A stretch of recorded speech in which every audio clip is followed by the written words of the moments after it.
నేను మీ సైనికుడిగా పని చేస్తాను అంటూ ఈ రాష్ట్రానికి ఒక నమ్మకాన్ని కల్పించి నిరంకుశ పాలన మీద తొలి తిరుగుబాటు పాదయాత్ర చేసినటువంటి తెలుగు సైనికుడు, తెలుగు సేనాధిపతి మన నారా లోకేష్ గారు తన యాత్ర అనుభవాలని పుస్తక రూపంలో పొందుపరిస్తే తొలి కాపీని భారత ప్రధాని మన ఎన్డీఏ పార్టీ భాగస్వామైనటువంటి నరేంద్ర మోడీ గారికి ఇవ్వడం జరిగింది.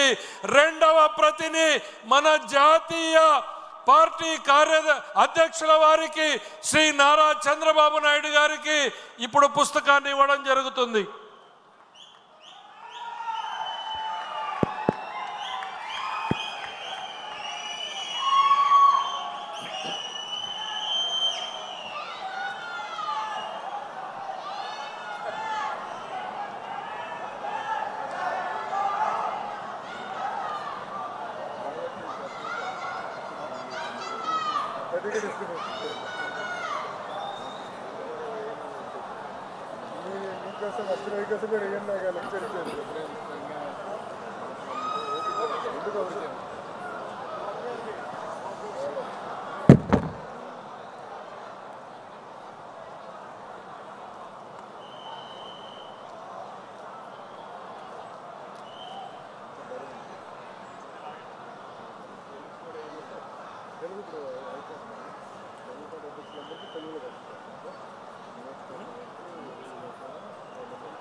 డైలీ వన్ పేజ్ అందుకే బరువు పెరిగింది.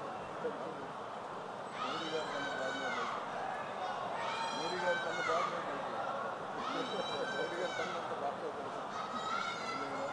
ఎందుకన్నా ఇరికించాలంటే డైరెక్ట్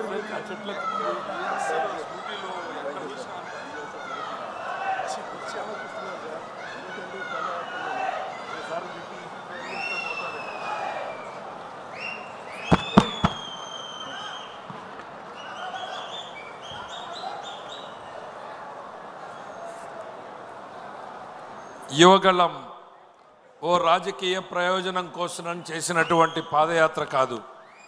ప్రజల కష్టాలను, ప్రజల కన్నీళ్లను వాళ్లకు బాసటగా నిలవడానికి ప్రభుత్వ విధానాలను యువగళం అనుభవాలతోటి అనుసంధానం చేస్తూ సరైనటువంటి మార్పులను ప్రభుత్వంలో కొనసాగించడానికి ఉపయోగపడేటువంటి కార్యక్రమం. అందుకే సంవత్సర కాలం తర్వాత కూడా పార్టీలో యువగళం అనేటువంటి నినాదంగానే కాదు, అదొక విధానంగానే కొనసాగుతుంది అని ఇవాళ 6 శాసనాల్లో అది కూడా ప్రధానమైనటువంటిది అనేటువంటి తెలియజేసుకుంటూ తర్వాత సభా కార్యక్రమాల్లో ముందుకు పోవడం జరుగుతుంది.